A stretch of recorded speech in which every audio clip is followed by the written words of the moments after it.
सबसे पहले तो हम ये जानना चाहेंगे कि आज की जो महासभा थी, इसमें कौन कौन से जो ठहराव थे पास हुए। ठहराव कौन से पास हुए? 3 विषय थे।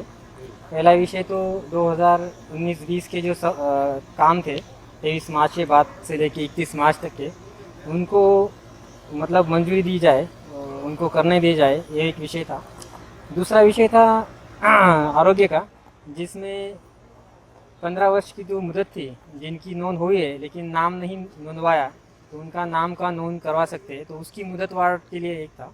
और दूसरा एक शिव भोजन के लिए हमारी जो जगह है मौसमपुर स्कूल की यहाँ की, वो जगह उसके लिए दी जाए, ये विषय थे। तो तीनों में से पहला तो मंजूर है, दूसरा भी मंजूर है, तीसरे में थोड़ा सा कंट्रोवर्सी और कॉन्फ्लिक्ट है। तो उसमें टेक्निकल बातें हैं, नगर रचना से रिलेटेड है, तो फिर वो तांत्रिक बातें देख के हम उसको एनओसी देना है या नहीं ये तय करेंगे। फिलहाल तो ठहराव उनका शायद वो मंजूरी होगा, उसमें हम एक इकट्ठा चर्चा करके फिर वापस निर्णय लेंगे उस पर, सर जो जैसे सुझाव है उसके हिसाब से। जैसे कोविड का मामला है, तो ऐसे समय में शहर एकदम स्वच्छ रहना चाहिए, लेकिन आज पूरे शहर में बहुत ज़्यादा गंदगी है। बहुत सारी वीडियोज़ आ रही है, बहुत सारी जगह हम खुद गए, तो कारपोरेशन क्यों इस तरफ तवज्जो नहीं दे रही है। तवज्जो तो दे रही है, लेकिन कारपोरेशन के ऊपर एक कोविड का एक अलग सा बॉम्ब गिरा है, तो उनकी बहुत सारी एनर्जी उधर चली जा रही है। जैसे कि स्वच्छता कर्मचारी हमें मिलते नहीं है, तो हमारी स्वच्छता कर्मचारी हमको कोविड हॉस्पिटल्स में यूज़ करने पड़ते हैं। आज अपने 9 सेंटर है, अगर वो कचरा नहीं उठाते, वो बायोमेडिकल वेस्ट का अलग सा प्रॉब्लम चला शुरू हो जाता है। बायोमेडिकल वेस्ट अगर बढ़ जाता है वहाँ पे, तो पेशेंट की दिक्कतें बढ़ जाती है, और डॉक्टर वहाँ जाने के लिए मना कर देते हैं। तो अपना कम से कम 100 से 200 का स्टाफ अलग से अपने को वहाँ पे लगाना पड़ा है। तो थोड़ी स्टाफ की कमी है, लेकिन हम उसके जिम्मेदार हैं और हमें उस पर कुछ ना कुछ करना चाहिए। तो आते दिनों में हम ज़्यादा कर्मचारी कैसे ले सकते हैं और हमको कैसे मिलेंगे, हम उनका प्रबोधन करेंगे कि भाई ये राष्ट्रीय करते हुए सब ने साथ आना है, ये हम सबकी जिम्मेदारी है। और थोड़ा पैसा ज़्यादा बढ़ाकर भी हो सके तो हमें मिलते हैं नहीं वो देखेंगे। जो सर जैसे करेंगे, लेकिन कब करेंगे क्या, जब बहुत सारे लोग, बहुत ज़्यादा लोग इस गंदगी की वजह से बीमार हो जाए और इस शहर में कोई दूसरी बीमारी पैदा हो जाए। बिल्कुल नहीं, जो मैंने बोला है कि करेंगे तो वो कर दिया है हमने। हमने ऐड निकाल कर 70 वार्ड बॉय भी ले लिए है, तो 60-70 उतने कर्मचारी अपने स्वच्छता के बढ़ गए हैं। तो हालात ऐसे हम सुधार देंगे, अभी कुछ सुधरे आगे और कुछ सुधार देंगे। और एक सर विषय ये है कि जो कुवारनी ट्रैक्टर कारपोरेशन में आए हैं, तो एक बात ये सामने आई कि बहुत सारे ट्रैक्टर खड़े रह रहे हैं, और जो जा रहे हैं तो आधे घंटे में रिटर्न आ जा रहे हैं। तो क्यों इस तरह का मामला हो रहा है, क्यों पूरे शहर आधा में एक ऐसे। घंटे में वापस आने की तो मेरे पास तकरार नहीं है, क्योंकि वो 200 लीटर की टाकी है, तो कम से कम वो 1.5 घंटा तो चली जाती है। अगर वो आधा घंटे में वापस आती है तो उसके बारे में मैं ज़रूर इंक्वायरी करूँगा। नहीं तो सर इंक्वायरी कर, जैसे आप लोगों को क्या नहीं चाहिए इस तरफ, आप इस सब चीज़ों पर नज़र रखें। जैसे अभी बिल्कुल बिल्कुल कोरोना ना। का मामला भी अभी बहुत ज़्यादा नॉर्मल हो रहा है, गांव में थमते जा रहा है मामला, लेकिन दूसरी समस्याएं बढ़ रही है, इस जानी तवज्जो नहीं दी जा रही है। तवज्जो दी जा रहा है। अगर ये आधा घंटे का इशू मेरे मेरे पास अभी तक नहीं आया है, वो कम से कम 1 घंटा तो चलना ही चाहिए, एक डेढ़ घंटा, क्योंकि वो 200 लीटर की टाकी है। दूसरी बात, हमें हमारे जो ट्रैक्टर पड़े रहते हैं, वो आपकी बात सही है, इसके लिए हमने ऐड दी 2 बार, लेकिन हमें वो ड्राइवर नहीं मिले। हर कोई अगर कोरोना का काम कहता है तो हमको ड्राइवर नहीं मिलते। तो अभी अभी फ़िलहाल हमको मिले हैं, तो शायद 1-3 दिन में हमारे सभी ट्रैक्टर शुरू हो जाएंगे। सर, कोविड हॉस्पिटल्स में लापरवाही की बात भी आ रही है सामने, तो इस सिलसिले में क्या आपने कुछ सुना या कुछ किया? लापरवाही जैसे तो नहीं बोल सकते, लेकिन क्या होता है वहाँ पे कि कुछ कर्मचारी जो बाहर से आते हैं, मतलब हमें बाहर से स्टाफ आता है, सारे महाराष्ट्र से स्टाफ आता है, जैसे लातूर से भी आता है, दूर दूर से आता है। तो वहाँ पे पालक मंत्री रहते हैं, वो बोलते हैं कि हमारे स्टाफ को ना जाने दीजिए, हमें भी यहाँ पे लोग लगते हैं। तो फिर हमको नियोजन हो जाता है कि वो स्टाफ आने वाला है करके, लेकिन वो आता नहीं है। तो उस दिन क्या हो जाता है कि अगर वेस्ट नहीं उठा, स्वच्छता नहीं हुई, तो प्रॉब्लम दिक्कतें बढ़ जाती है। लेकिन हम तुरंत अपने कर्मचारी भेज के करके, लेकिन उस आधा 1-2-3 घंटे में कुछ प्रॉब्लम हो जाते हैं, वो मैं मान्य करता हूँ। सर अभी महागठबंधन की तरफ से एक विषय उठाया गया कि कोविड पर जो पैसा खर्च है उसका हिसाब दिया जाए, तो क्या कारपोरेशन इस हिसाब देने के लिए तैयार है। तो ऑलरेडी मेरे पास है, तो आपको चाहिए कभी भी आप लेके जाइए, मैंने वो तैयार करके रखा है और मैं हर एक को देता रहता हूँ। अगर आप मेरे ऑफिस में आएंगे मांगेंगे, तो मैंने बन्नापुरे नाम का आदमी है, उसके पास मैंने पूरा चिट्ठा लिख के दिया है। केवल हिसाब नहीं, केवल कितना खर्चा किया उतना ही नहीं कि किस किस ने क्या क्या दिया है हमको, किस दिन कितने मृत्यु हुए, किस क्यों कहाँ कहाँ हमारे सीसीसी सेंटर है, सब है, हमने कौन कौन सा होटल अधिकृत, सब आपको मिल जाएगा, तो कोई प्रॉब्लम नहीं। सर क्या आप पूरे कॉन्फिडेंस के साथ ये कह सकते हैं कि 2.21 करोड़ का जो खर्च हुआ है वो बिल्कुल पूरी तरह से किया गया?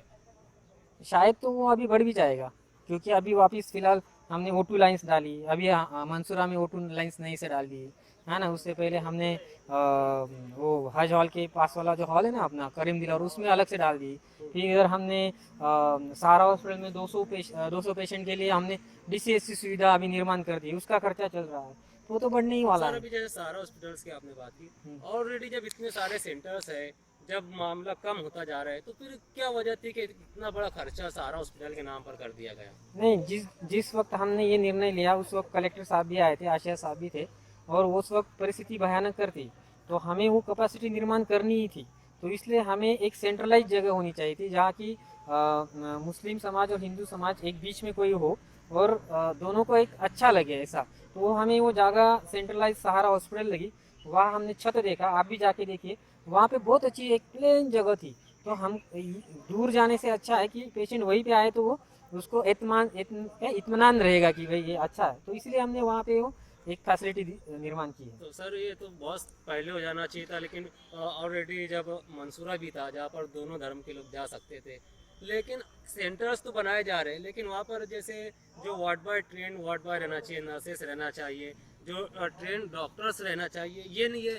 बल्कि ऐसे मामला आ रहे हैं कि जो नर्सेस है वार्ड में, उनको ना सलाइन लगानी आती है ना इंजेक्शन लगाना आता है, तो फिर ये इतना खर्चा करने का मतलब क्या आ रहा है? आपका सवाल सही है, ट्रेनिंग का एक इशू जरूर है उसमें, लेकिन अभी क्या है कि हमें लोग नहीं मिलते, तो हमें मालेगांव शहर का ही रिसोर्स यूज़ करना पड़ता है। तो जैसा रिसोर्स हमको मिलते हैं हम उसको लेते हैं और तुरंत उसको काम पे लगा देते हैं। हमारे पास इतना भी उस वक्त टाइम नहीं था कि हम उनको ट्रेनिंग दे पाए। फिलहाल अब हम 2 दिन का ट्रेनिंग तो दे देते हैं, लेकिन वो वक्त एक भयानक सपना था कि हम सोच भी नहीं सकते थे। 40 पेशेंट, 50 पेशेंट, और एक पेशेंट के कम से कम 10 कॉन्ट्रैक्ट ट्रेसिंग होते थे हाई रिस्क, और उन 10 लोगों का, और उस वक्त की गाइडलाइंस अलग थी, सबको आपको इंस्टीट्यूशनलाइज क्वारंटाइन करना पड़ता था, मतलब 10 लोगों को आपको इंस्टीट्यूशनलाइज करना था। अब क्या है, अगर आप पॉजिटिव भी हो और सिम्टोमेटिक हो तो आप घर पर रह सकते। लोड कितना कम हो गया, धड़क से लोड कम हो गया। इसके लिए शासन की गाइडलाइन भी कारणीभूत है। पिछले 12-15 दिनों में शासन ने जो रिलैक्सेशन दिया इनमें, अभी कल की ओक कमेटी की गाइडलाइंस है, उन्होंने बता दिया कि असिम्टोमेटिक है भाई, आराम से अपने घर में रहिए, मत निकले, और हमारे पेशेंट कम हमें दिखने लगेंगे। सर एक आखिरी सवाल है, जैसे अपोजिशन की जानिब से और भी आम जनता में एक बात आ रही है कि कारपोरेशन करप्ट है, कारपोरेशन शहर के लिए काम नहीं कर रही है, बल्कि सिर्फ फंड निकाल कर जो है गवर्नमेंट से पैसा लिया जा रहा है। इस ताल्लुक से आप क्या कहेंगे? देखिए, गवर्नमेंट से अभी तक हमें सिर्फ 20 लाख रुपए मिले हैं, और उस हिसाब से हमने जो इंफ्रास्ट्रक्चर बनाया है बहुत बड़ा इंफ्रास्ट्रक्चर है, उसकी ज़रूरत थी। उस वक्त सभी मानेंगे कि एक वक्त ऐसा था कि हमारे पास 500 से 600 लोग थे एक ही बार, उससे भी ज़्यादा थे। उनका खाना पीना रहना सब चीज़ें करना, उनको ट्रांसपोर्ट करना, इसमें बहुत खर्चा लग रहा था। फिर बाहर से एक समय था कि हमारे पास 200 डॉक्टर और नर्सेज दी थी। इन 200 लोगों का रहने का खाने का इंतज़ाम भी हमें करना था। एक साइड में 500-600 पेशेंट थे, ये बाहर से आए हुए 200 डॉक्टर थे, उनका ट्रांसपोर्ट भी करना था। पुलिस ने सब लॉकडाउन कर दिया था, तो ये इंतजामात में तो खर्चा होने ही वाला था। जैसे कि अब डॉक्टर के खाने के लिए 220 रुपये हर दिन का एक डॉक्टर का था, है ना। अगर पेशेंट का है तो 130 रुपये हर दिन का था। अगर आप 500 को मिले 130 के तो बहुत बड़ी रकम हो जाती है ना। 200 फिर ऐसे भी कर्मचारी थे हमारे कि जिनको गांव वाले वापस नहीं ले रहे थे, शहर वाले भी नहीं लेते। तुम कोविड में काम करते हो वापस मत आओ, हमें उनको भी रहने का इंतजाम करना पड़ा, खाने का इंतजाम करना पड़ा। वो वक्त ही ऐसा था। लेकिन अगर ये आप समझ लेंगे तो आपको समझेगा। अभी ये परिस्थिति वैसी नहीं है। हालांकि अभी फियर का एनवायरनमेंट ही नहीं है, उस वक्त सब अलग था, तो उसमें खर्चा बहुत ज़्यादा हुआ है। अभी तो वो बिल भी देने बाकी है। सर अभी पेशेंट के लिए आपने 130 बताया, लेकिन हम तक तो ये बात है कि एक पेशेंट पर कारपोरेशन 100 रुपये ही खर्च कर सकती है। नहीं, एक पेशेंट पे कॉरपोरेशन 130 रुपया खर्च कर सकती है, और डॉक्टर का जो अलग सा है उनको थोड़ा। लेकिन ये बात आप नहीं कही थी कि कारपोरेशन एक पेशेंट को 100 रुपये देंगी खाने के लिए। हाँ, खाने के लिए हमने 100 रुपया किया था, लेकिन बाद में क्या हुआ, हम वो खाना ऐसा ही देते थे। तो बाद में उन्होंने कहा कि ये खाना आपको प्रॉपर पैकिंग करके इसमें देना पड़ेगा। तो 2 टाइम के खाने का पैकिंग का खर्च, नाश्ते का पैकिंग का, वो ऐसा पैकिंग करके देना पड़ता, तो उसका 25 रुपया बढ़ गया।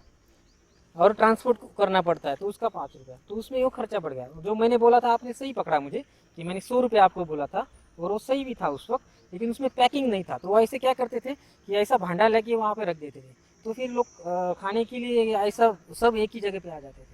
तो बाद में शासन ने बोला कि नहीं, आपको प्रॉपर पैकिंग करना, टेट्रा पैक होता है ना वैसा, तो उसमें आपको डाल के उसको पैकिंग करना, तो उसका खर्चा बढ़ गया। सर कुछ लोग लाइट बिल माफ करने की बात कर रहे हैं लॉकडाउन के दौरान, चूंकि काम बंद था, तो इस सिलसिले में आप क्या कहेंगे, कुछ करने वाले हैं?